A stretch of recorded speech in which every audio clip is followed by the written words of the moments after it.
जय बोलोगे भाई सारे ने। तो पीछे है भाई यो अपना कनक बाग। आज हम कनक बाग लेके चलेंगे अपने, ये अपने जयपुर है राजस्थान में। ये अपने साथ अपने गाइड है सूरज, यो बताओगे इसके बारे में हमने। चलो चलते हैं, एक बार सूरज से मिलते हैं। इसको बोलते हैं कनक वृंदावन। वृंदावन इसलिए बोलते हैं, मथुरा वृंदावन से लाई हुई मूर्ति रखी है, इसलिए कनक वृंदावन मथुरा वृंदावन के नाम से। ये जय सिंह जी का पुराना महल था, जिन्होंने जयपुर सिटी जंतर मंतर जयगढ़ किला बनाया था ना, उसी का महल था। जगह कम होने के कारण इसको मंदिर में कन्वर्ट कर दिया। इसमें 300 साल पुरानी मूर्ति रखी है राधा गोविंद की, मथुरा वृंदावन से लेके आए थे राजा सवाई जय। पैलेस में रखी है, एक गोपीनाथ जी के में रखी हुई है। इधर पिक्चरों की शूटिंग भी हुई है, लाल बादशाह, बेटा, तलाश, हमेरा ही प्यार के, क्योंकि 20 साल बाद, खलनायक, साजन चले ससुराल, बोल बच्चन देखा आपने? हाँ। बच्चा पानी मिट जाता है, अभिषेक बच्चन ताला तोड़ता है, सामने वाले गेट का सीन है। हमेरा ही प्यार के, घूंघट की आड़ में दिलबर का गाना होता है, जो चावला डांस करती है, आमिर खान खड़े रहता है। बेटा पिक्चर कोयल सी तेरी बोली गाना होता है, पूरा महल मंदिर का गाना है। इसमें मूर्ति रखी है गोविंद देव जी की, 300 साल पुरानी मूर्ति है, जो अपने देखने जाएंगे। तो सामने है गार्डन, अपने ऊपर जाएंगे, ऊपर से दिख जाएगा गार्डन। अच्छा लगेगा, समझ में आएगा तो टिकट लेंगे, नहीं तो ऊपर से फोटोग्राफी करके घूम के देख के आ जाएंगे। ये नीचे जो देख रहे हो बंद पड़े, ये कोरोना के बाद से बंद हो गए। इसमें जयपुर की फेमस चीज़ें रखी थी, गाँव का बाजार लगता था। आपने सुनी होगी तो जयपुरी रजाई का नाम सुना? हाँ जयपुर रजाई, हाँ 100 ग्राम की रजाई, जिसको राष्ट्रपति अवार्ड मिला हुआ, गिनीज बुक का नाम है सर। सर्दी में ओढ़ते थे, रजाई का काम करता था, गर्मियों में बिछाते थे, बेडशीट का काम करता था। तीसरा काम जो शादी पार्टी में होता है, उसको ज़मीन में बिछा के कारपेट के काम में लेते थे। रजाई होती थी एक, काम करते थे 3, एक आदमी से लेके 1000 आदमी तक भी चलोगे तो भी गंदा वाला नहीं था। आप सबने जूते चप्पल पहन रखे, लाइफ चल के गंदी कर दो, रजाई फ्री मिलेगी आज भी आपको। दूसरी जो महारानी गायत्री देवी थी, वर्ल्ड की सबसे सुंदर रानी थी, जो राजा मानसिंह की वाइफ थी। ऐसी साड़ी बनाते थे जो आप अंगूठी पहनते हो, रिंग, उसमें पूरी साड़ी पास हो जाती है। तीसरी 139 साल के आदमी थे, कल्लू चाचा के नाम से, जो जयपुर का एक दिन का किंग बनाया था। 2.5 तोले की जुत्ती बनाता था, जब चाहे पहन लो, फोल्ड करके जेब में डाल लो। आज भी उनके बेटे जिंदा है, 111 साल के। पहले के टाइम में कोई डॉक्टर नहीं होते थे, वैद वगैरह हुआ करते थे। एड़ी में दर्द, घुटनों में दर्द वगैरह होता था, पेड़ों की जड़ी बूटी डाल के मेडिकेट शूज़ वगैरह बनाते थे। चौथा एक बांध के, बांधनी बंदेज का नाम तो सुना ही होगा, बांध के सूट बनाते थे, उसको बोलते थे बांधनी बंदेज। जयपुर का फेमस है वो। आज भी गांव वाले जो सब्जी खराब होती है सब फेंकते नहीं है, उसी का कलर निकाल के वेजिटेबल कलर से सारी चीज़ें हाथ से बनाते हैं। ये कैसे बनाते हैं, ये गेट के पीछे देखने को मिलेगा आपको। आज भी रियल कला और कल्चर जिंदा रखने के लिए दिखाते हैं। गांव का पीछे बाजार है, उसका नाम है विलेज, गांव का विलेज है। पहले अपने ये देखेंगे, फिर बाद में वो देख लेंगे। अच्छा लगेगा, मन को भाएगा तो टिकट लेंगे, ना तो ऊपर से फोटोग्राफी करेंगे और दर्शन करेंगे। तो ये देख लो, बहुत पुराने टाइम का बना हुआ मंदिर है। ये पहले महल हुआ करता था, बाद में इसको मंदिर का स्वरूप दे दिया यहाँ पे लोगों ने। देखो जो भाई नीचे तय खाना, बेसमेंट जो भी बोल रहे हैं यहाँ पर, वह बना रखी हैं। अरुण रोशनी जान खत्तर नेचुरल रोशनी, ये अरेंजमेंट कर रखा है। ये देखो सारे कमरे हमने कर रखे हैं, देख लो कितनी बढ़िया व्यवस्था कर रखी है। वो तो लाइट जा नहीं, पर यह जो अपना कुदरती रोशनी हो, सूरज का प्रकाश है, वो जान खत्तर। देख लो हर एक कमरे के ऊपर ये कर रखे हैं। देखो रे परिक्रमा कर आएंगे तो घूम को वापस फिर उड़े मंदिर के आगे पहुँच जाएंगे। हेलो और क्या हजमू जब बड़े हो गए हो, ये एक सब लो, बाकी ये नहीं है। हकीकत तो ये है, अपन स्पर्श करके नहीं लाया। अच्छा है, अगर हमारी संस्कृति को आप प्रमोट कर रहे हो ना, आप बता रहे हो पंडितों का काम तो यही होता है, पर सब आजकल ड्यूटी कर नहीं रहे अपनी। नहीं, पंडित तो काम की है, और हमारे ये जो अपन सेवा है ना, आप बोलोगे हम ब्राह्मण हैं, कहेंगे आप ब्राह्मण हो। अगर आप ब्राह्मण हो के नहा धो के आप इस मन से दीक्षित होकर आ जाओ, आपको स्वागत अपने आप से करेंगे, पर कभी नहीं कर सकते। जब तक आप बाहर से आए हो, आपको वापस पास करेगा। ये मैं उसी हाथ में को स्नान कराएंगे, भोग लगाएंगे, सब कुछ करेंगे। एक स्पर्श लोग होते हैं ना, एक स्पर्श लोग होते हैं, जैसे कोई ये सुने जाता है गटर में, आप ही क्या सोचते हैं, नहा धो लेते हैं या कपड़ा धो लेते हैं, एक शुद्धता मानते हैं ना। तो ये जो स्पर्श दोष है उसको मानना जरूरी है। कम से कम ज्यादा नहीं कर पाए, थोड़ा तो करें। अच्छी शुरुआत है। इसीलिए हमारे ये जो गोविंद देव जी के मंदिर ट्रस्टी है ना, ये जितने पुजारी लोग हैं जो इस ट्रस्टी के अंदर, ये वैष्णव धर्म की यही विचार है। कहाँ से आए हम लोग? इसलिए कहीं भी मैं सबको बोलते हैं, कहीं भी जैसे एक बच्चे को पढ़ाने के लिए देते हैं ना, स्कूल अच्छे स्कूल ढूंढते हैं, स्कूल क्या पढ़ाता है, कितने पढ़ाता है, क्या कैसे सिस्टम है, नियम कानून है, जान बूझ के तब सारी जानकारी लेके तब बच्चों को एडमिशन कराते हैं। क्यों कराते हैं?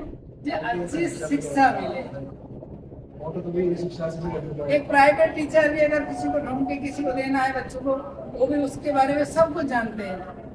लड़का कैसा पढ़ाता है, कितने फीस लेंगे, कितने पैसा लेंगे, कितने समय पढ़ाएंगे, अरे उसका नेचर सही है क्या नहीं, ये भी मायने रखता है। पूरी आप जब अपने बच्चों को उनके ऊपर छोड़ते हैं संपूर्ण जानकारी लेंगे।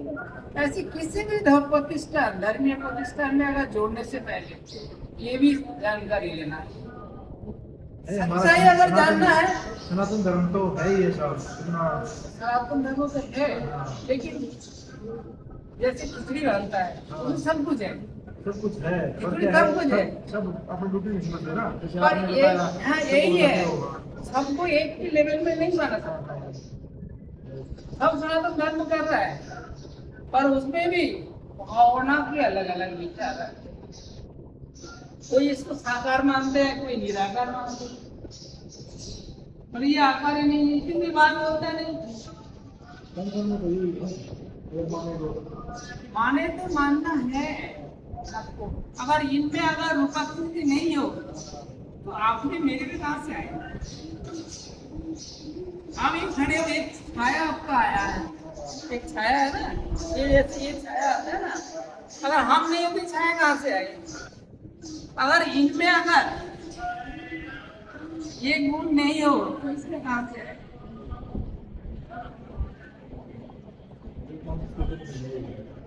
ये अंश नहीं है, इसमें भी एक छोटी सी बात है, अंश नहीं है, एक उसकी वस्तु के अंश होता है, एक शक्ति के अंश होता है। जैसे ये धोती है, इनको मैं 4 टुकड़ा काट दिया, ये भी कहेगा धोती, धोती का टुकड़ा, ये भी कहेगा धोती का टुकड़ा, है ना। जैसे राम ऋषि जितने भगवान के अवतार है वो वस्तु के अंश है। ये टुकड़ा का 4 टुकड़ा कर ली, 4 भाग हो गए, चारों कहेगा हम धोती है, पर ये क्या कहेगा, ये क्या कहेगा? ये धोती का ये वस्तु की अंश, ये वस्तु है, इनकी अंश एक शक्ति वस्तु के अंश होता है, इनकी जो शक्ति है ये शक्ति के अंश है। तो भगवान जो अंश है वस्तु के अंश होता है, राम नृसिंह बराबर जितने भगवान के अवतार है, और हम लोग ये भगवान की शक्ति की अंश, वस्तु की नहीं, शक्ति के अंश। जैसे ये धागा है, ये धागा ये धोती का ही है, ये भगवान ये धोती कह के अहंकार नहीं कर सकता है, ये धोती कह के अहंकार नहीं कर सकता है, लेकिन धोती छोड़कर भी तो नहीं है। हम भगवान कह के अहंकार नहीं कर सकता है, पर भगवान छोड़कर भी नहीं, हम नहीं, हर जीव, हर प्राणी, हर जीव।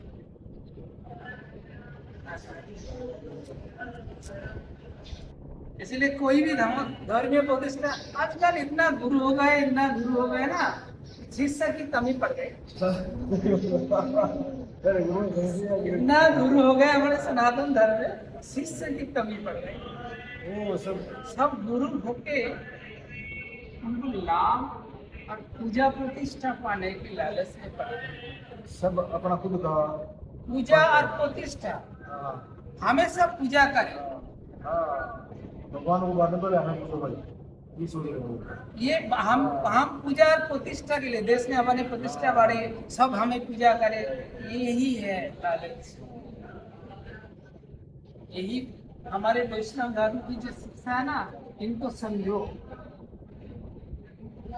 इसीलिए शास्त्र बताता है क्या करना क्या नहीं करना। शास्त्रम प्रमाणांते कार्य कार्य, जैसे ABCD पढ़ाई होता है ना, वही ABCD, ए पर एप्पल, वो भी 5वीं क्लास तक आ रही है, और ABCD के एक सेंटेंस बना के वो ये MA तक कर रहा है, लेकिन है वही ABCD। क ख वही MA BA वही क हिंदी में वही है, पर उनमें से अलग चेंज हो जाता है। ऐसे हमारे सनातन धर्म में जैसे माँ बोलते हैं ना, हमारे जन्म देने वाला पिता कौन है? धर्म मानो ये माँ है, ये माँ ही हमारे जन्म देने वाला पिता कौन है वो बता पाएंगे, बाप भी नहीं बता पाएंगे। बाप भी एक पिता भी उसके जन्म देने वाला पिता के बच्चों के लिए नहीं बोल पाता है, लेकिन माँ बता पाएंगे हमारे असली जन्म देने वाला पिता। लैंगड़ा हो, लूला हो, बहरा हो, अंधा हो, काला हो, छोट जात हो, कोई भी जाति हो, माँ ही बता पाएगी। इसलिए हमारे बीज है माता पिता। तो जैसे माँ बोल रहा है ये तुम्हारे पिता है, हम लोग माँ की ना शादी देखी ना सगाई ना सुहागरात देखी, तो हम लोग माँ की बात मानते, ऐसे वेदों की बात हम मानते। अगर वो अगर नहीं माने हम लोग कुछ भी नहीं। इसलिए जो जितने विचार है ना, शास्त्र मानता है ना, जैसे माँ है ना ऐसे शास्त्र प्रमाण है। उस प्रमाण के द्वारा जिस जिस विचारों को अपन बोलते हैं ना, जो शब्द बोलते हैं ना, उसको माने। बाकी जो करते हैं ना मतलब उत्पाद मचने के, इसीलिए बोलते शास्त्र प्रमाणांते कार्या कार्य।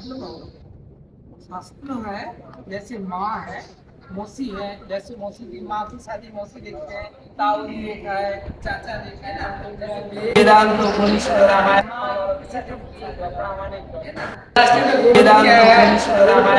पूजा बने के लिए ये देखना हमारी यही सनातन धर्म तो है, आचरण करता है, मानता है। आप प्रयागराज में देख रहे हैं कितने करोड़ लोग गए, आपका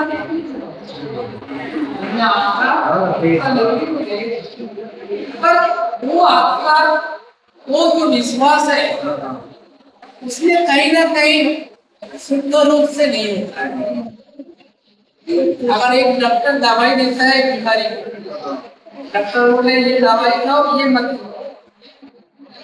जल्दी ठीक हो जाए, अगर ठीक नहीं हुआ तो है डॉक्टर गलत दवाई दिया है, नहीं तो हम खाने में ठीक ठीक से टाइम पे नहीं खा पा रहा हूँ। ये दो ही कारण है, कारण तो दो ही हो। सही बात है। तो अगर हम ठीक से दवाई खा रहा है, ठीक नहीं हो रहा है, तो फिर दवाई डॉक्टर बोलते अरे उसमें डॉक्टर से नहीं हो रहा तो दूसरी डॉक्टर में जाते हैं। पर सनातन में तो हर चीज की दवाई है, नहीं मानते नहीं लोग आजकल। दूसरी डॉक्टर के पास जाना बिल्कुल सही बात है, सही बात है, जाते नहीं है लोग। सही बोल रहे हो आप ये चीज। गेरुआ भर के लेके पेड़ के नीचे बैठ गए, हजारों शिष्य लेके बैठ गए, तो फिर हम पूजा पाने के लिए बैठा है। जब तुम खुद नहीं कर सकते हो, तुम क्या भजन करोगे? तुम तो खुद करो, करके आचरण करके जो प्रचित होता है, जैसे पढ़ाई करके जो टीचर बनता है ना, वो अच्छे बच्चों को अच्छी पढ़ा सकता है। जो बिना पढ़ाई करके बच्चों को पढ़ाई नहीं सकते। ऐसे ही गुरु भी जो भी होना, पहले जानते हैं, खुद को आचरण करते हैं, फिर उसके बाद सही उससे उनको ही आचार्य कहा जाता है। जो आचार्य है गुरु कहा जाता है, उसी को नारद मुनि जैसे लोग। और किसको मिलेंगे? वो कटी जन्म तपस्या करना पड़ता है ऐसे लोग। सही बात। लेकिन फिर भी जो जैसा भावना रखते हैं उसको उपकार मिलता है। ऐसी बातें सब बताते तो नहीं पंडित जी। कहीं भी जाओ ना, दारूबाज उसको मिल ही जाएगा। सही बोल रहे हो आप, जैसी बातें सब बताते तो नहीं है ना आजकल। नहीं, कोई मिल ही जाएगा, मिल जाएगा। सही सत्य कोई इंसान कोई मनुष्य कहीं भी जाएगा, सब हो ना, कहीं भी जाए उसके रास्ता भगवान खुद बना देते हैं, खुद बना देते हैं। खुद उसके लिए मार्ग हो जाता है। सही बोल रहे हो। भगवान खुद उसको सहायता करता है। हम ददामी बुद्धि जगह, हम उसकी बुद्धि प्रदान करते हैं उस व्यक्ति को जो हमारे शरणागति में सच्चे मन से है। ठीक है महाराज। ये सार पता आपको बता दिया, जो उसी को मैं बुद्धि प्रदान करता हूँ जो हमारे शरण में। आप उसी को बोलोगे ना भाई तुम ये देख लेना हमारे, तो वो अपने प्राण से आपको सारे काम देखभाल करेंगे। जी जी जी जी जी बिल्कुल बिल्कुल करेगा ना जी, बिल्कुल बिल्कुल। यही तो विश्वास है। बिल्कुल पंडित। राधे राधे पंडित जी, बस राधे राधे। तो अभी भाई मंदिर के कपाट बंद होने वाला है, बिल्कुल सही टाइम पे पहुंचे थे हम। और पंडित जी ने बहुत मतलब ज्ञान की बात बताई अपना सनातन के बारे में, कि लोग आजकल आडंबर ज़्यादा करते हैं और धर्म को कम मानते हैं। के पास अपना कनक बाग है, ये देखो, देख लो, इसके लिए जाने के लिए या तो अगर आपको ऊपर से देखना है, फोटोग्राफी करनी है तो आप ऊपर से देख सकते हो, लेकिन कनक बाग के अंदर जाने के लिए लगते हैं टिकट अलग से। चलो चल। तो ये था भाई पीछे कनक मंदिर। पंडित जी ने बहुत अच्छी बात बताई। अभी कनक मंदिर से बाहर आ गए हम, अभी चलेंगे कनक बाग में। और इस वीडियो के लिए था इतना ही। अगले नेक्स्ट व्लॉग में आपको दिखाएंगे हम कनक बाग। सारे मिलके लाइक कर दियो, शेयर कर दियो, सब्सक्राइब कर दियो, कमेंट कर दियो।